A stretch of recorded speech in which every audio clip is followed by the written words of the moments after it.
Bonjour, bonjour, bonjour, bonsoir, les amis. Je voulais donner une perspective euh, plus juste de l'affaire Jariso, Mademoiselle Jariso, et Lucie Legrand, que je suis un élève, un ancien élève du lycée Legrand de 2003 à 2005, 2006 en fait. Et je m'appelle Oumar Soulembouedj. Et je voulais juste donner une perspective un peu plus juste, parce que j'ai vu beaucoup de choses en ligne. Je ne connais pas la fille, la jeune fille. Que Dieu la préserve et qu'on la retrouve en bonne santé, aussi bien mentale que spirituelle, physique, etc. Et que Dieu la protège de la mauvaise langue et du mauvais œil et tout ça. Bon, ce qu'on appelle chat. Hein, Bon, je voulais juste donner une perspective parce que quand même, j'ai fait MPSI, maths physique, SI, sciences de l'ingénieur. Puis j'ai fait MP3, MP3 2, et j'ai fait 5 demi aussi. Et après, j'ai fait école normale supérieure à Lyon.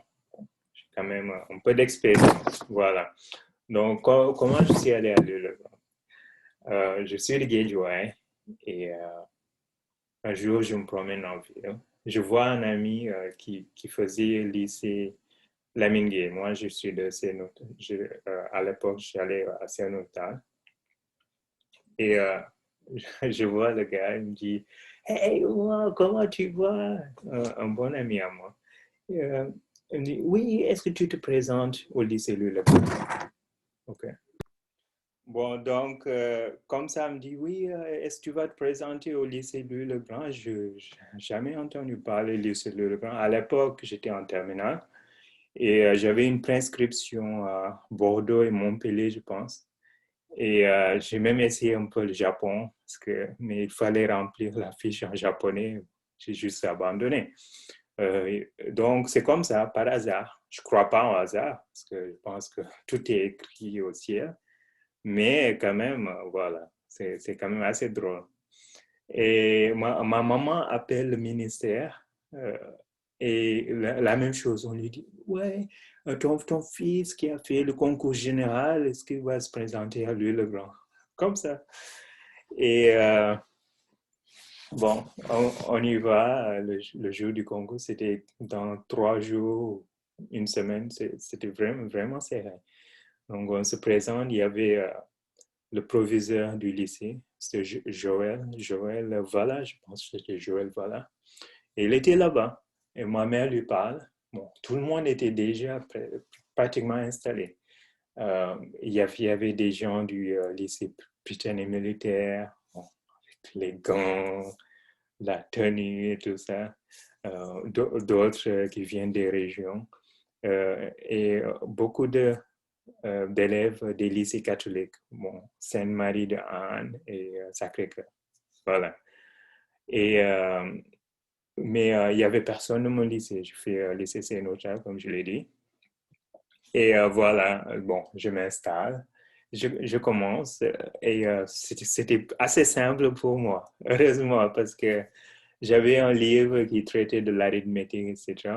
On nous a donné à peu près la même chose. Bon, voilà, c'est comme ça que j'ai été admis à Louis-le-Grand un mois plus tard à peu près.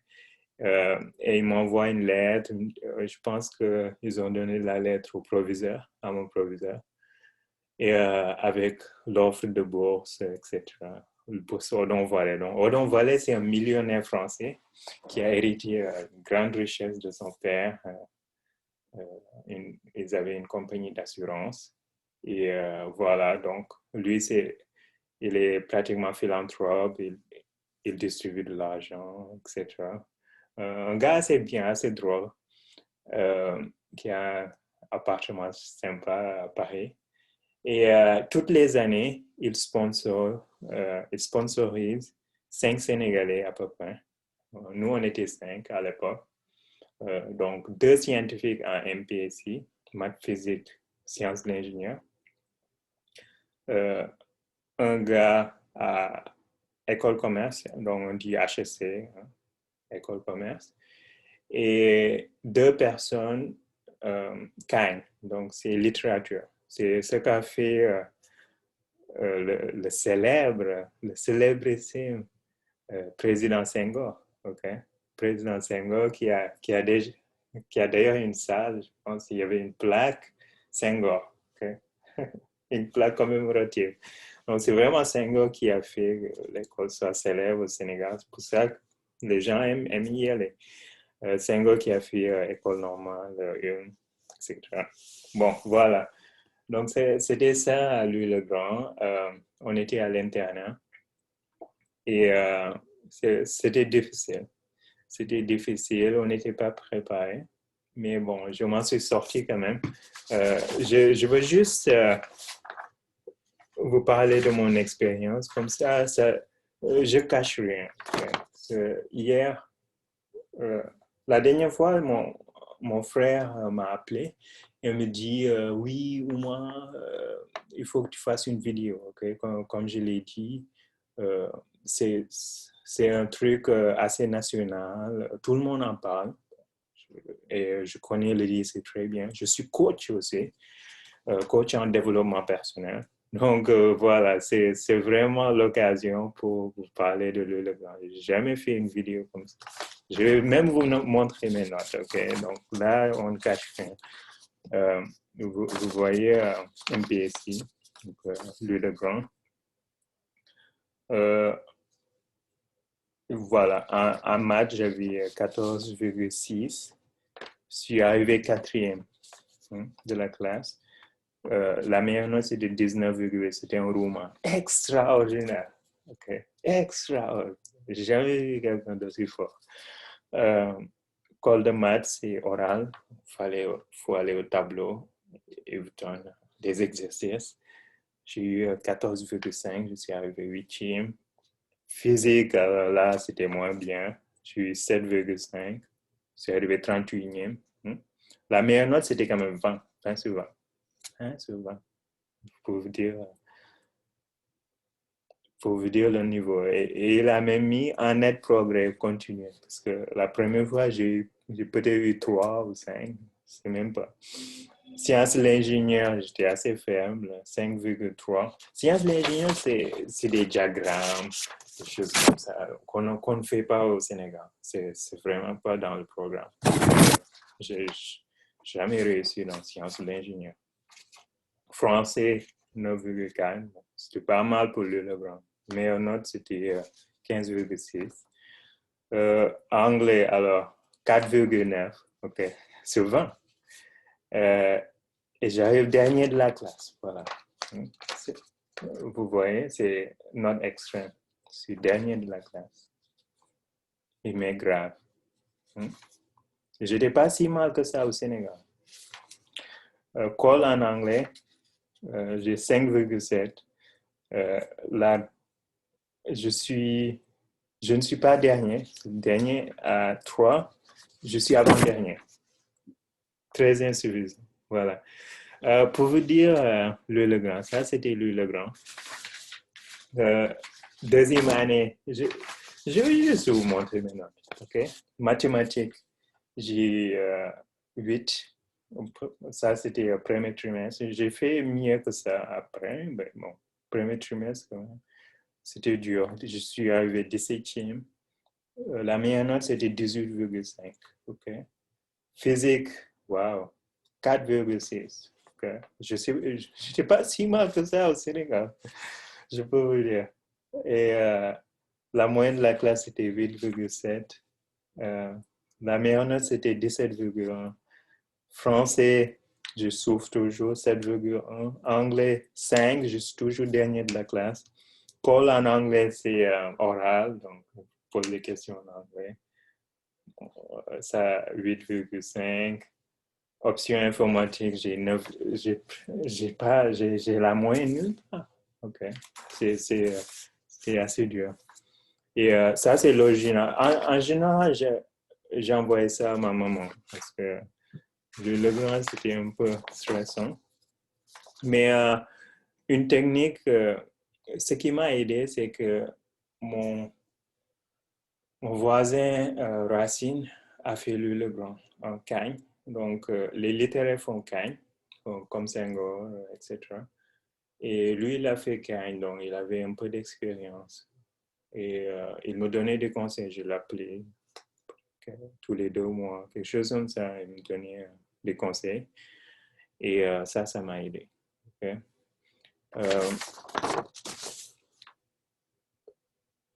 Et à Louis-le-Grand, en fait, j'ai oublié, c'est 2 ans. Donc, vous faites MPC, après vous faites MP ou PC. MP étoile, c'est plus dur. C'est vraiment pur pour faire école polytechnique et école normale. Voilà. Euh, les gens se foutent un peu du reste. Au central, okay? On fait central, école polytechnique, école des mines. Le reste, c'est comme si ça ne compte pas. C'était assez dur. Et si vous n'avez pas, si vous ne réussissez pas à, à ce concours, vous pouvez redoubler. Vous vous présentez à nouveau. Donc, ça s'appelle 5 demi. Et c'est quelque chose de très normal. Donc, 1 demi, c'est la première année. Après, vous êtes 3 demi et 5 demi. Au concours, j'ai eu Supélec, c'est une école d'ingénieur. Et euh, j'ai eu école des mines, je pense. Je ne suis pas sûr. Mais c'est sûr que j'ai eu Supélec. Mais j'ai décidé d'essayer encore une fois. Okay. J'étais assez ambitieux à l'époque. Et voilà, je fais 5 demi et mes notes, parce que quand même, j'ai déjà fait ça. Et c'est quand même très, très dur, de, même si vous avez déjà fait ça, de s'en sortir. Okay? Donc j'ai 16,8, je suis arrivé troisième. Physique, 13, j'avais quand même 7 l'année d'avant. Informatique, j'ai 19, je suis arrivé deuxième. Pas mal. Français, je suis toujours à 7, j'ai jamais eu la moyenne en français. Anglais, bon, je suis à 9, je suis plus dernier de la classe, 22e. Et école en anglais, pareil, 23e. Mais il me met très fragile. Il m'a jamais, il n'a jamais mis un commentaire positif à ce que je fais. OK? Mr. Watson. On l'appelait Mr. Watson. C'était un Américain. Mais c'était dur. C'était très, très dur. Mais comment j'ai fait en anglais, c'est que je suis allé au Sénégal pendant les vacances et j'ai lu Harry Potter. C'est un livre de fiction, Harry Potter. Et je pense que c'était le volume 6.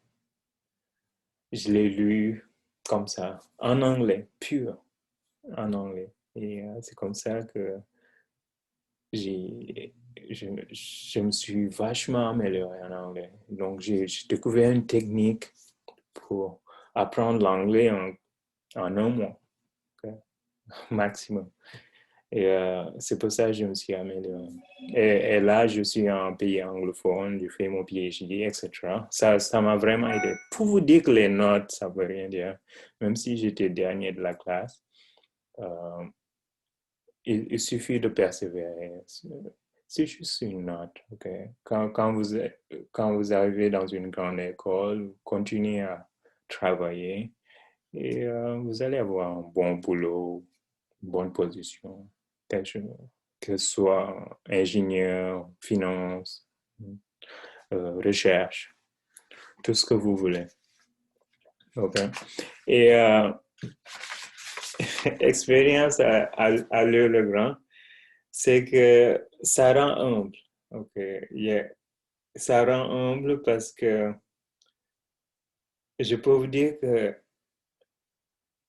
au-dessus de chacun, c'est même écrit dans le Coran, au-dessus de chaque savant, il y a quelqu'un de plus docte. Donc, si vous pensez que vous êtes savant, c'est que vous n'êtes pas allé à Louis-le-Grand ou École Polytechnique ou Pont de Chaussée. Vous voyez Harvard, Berkeley, Université de Tokyo.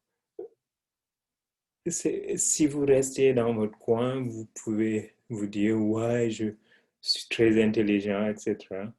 Mais quand vous commencez euh, à faire ça au plan international, toutes les années, il y a quelqu'un de plus fort. Et ça donne une certaine humilité. Ça m'a beaucoup appris. Et même en France, oui, il y a école normale, etc.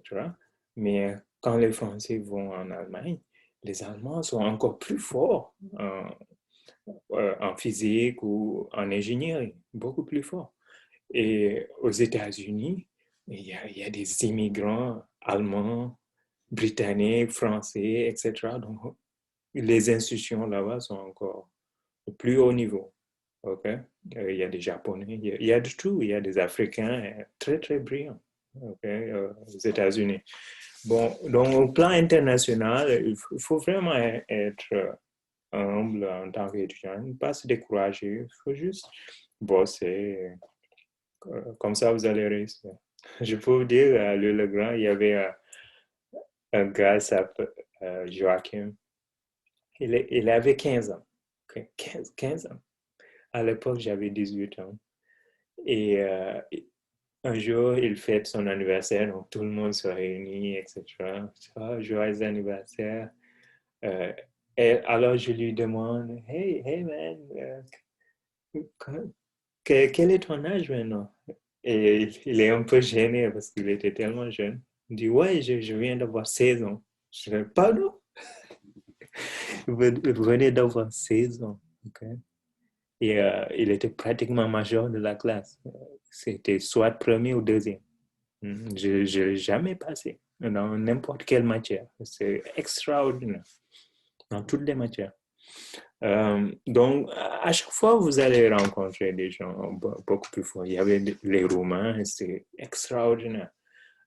Donc, la bourse Odon Voilet, c'était pour le Sénégal, mais il y avait des Camerounais aussi, Bulgares, Roumains, Vietnamiens. Ils étaient tous extraordinaires.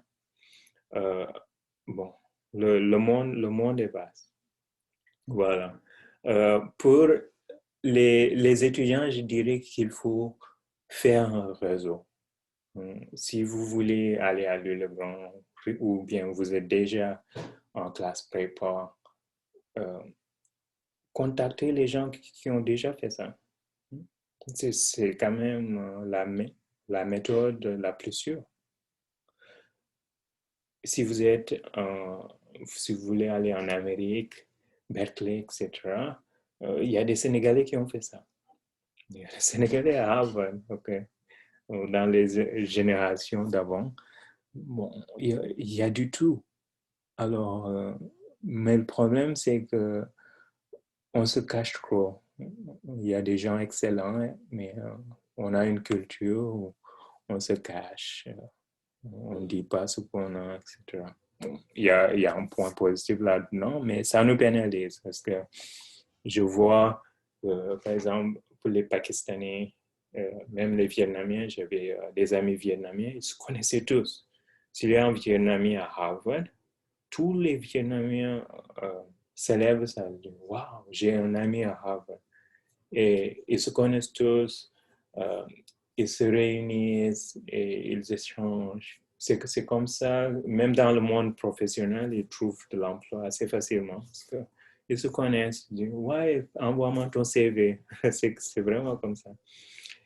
Donc, le réseau est très, très, très important. Mais ça manque quand même parce que j'ai fini ce lycée il y a 15 ans, mais je n'ai jamais eu un appel pour me demander conseil. J'ai même fait un PhD en maths, finance, rien du tout. Pareil, il y a beaucoup de Sénégalais qui ont fait Centra, sont ingénieurs ou qui travaillent dans la finance, etc. Mais je suis sûr que personne ne les appelle. Hein? Alors là, personne. Donc ça, c'est mon feedback pour les étudiants. Pour les autorités, les difficultés sont immenses dans ce lycée parce que à Louis-le-Grand, à chaque vacances, par exemple, grandes vacances, ou bien même vacances de Noël, vacances de Pâques, etc., ils ferment le lycée et vous demandent de quitter. Okay? Il faut vraiment quitter. Alors, les Français, ils ont un chez-soi, c'est chez eux quand même. Mais pour les étudiants sénégalais, bon, les étrangers aussi, mais les autres semblent être plus organisés. Il y avait des étudiants qui ne savaient pas où aller. Il y a des vacances où je ne savais pas où aller parce que je n'avais pas de chambre. On a une chambre pendant 3 mois. Après, ils ferment pour une semaine. Je me retrouve dans la rue, quoi. C'était vraiment la galère. Donc, en général, j'appelais mes amis ou bien je vais voir les cousines, cousins. Ma soeur, à un moment, était à Strasbourg, j'y allais. C'est ça qui m'a sauvé. Mais il y a des Sénégalais qui n'avaient aucun contact, qui étaient brillants, mais qui, euh, c'était difficile. Hmm? Être sans abri tous les 3 mois. Euh, une autre difficulté, c'est les titres de séjour. Chaque année, il fallait courir derrière les policiers. Il fallait aller à la préfecture pour dire s'il vous plaît, donnez-moi un titre de séjour. Hein. Vous connaissez le rituel français. Et c'était très difficile. On perdait du temps, perdait une journée, 2 journées.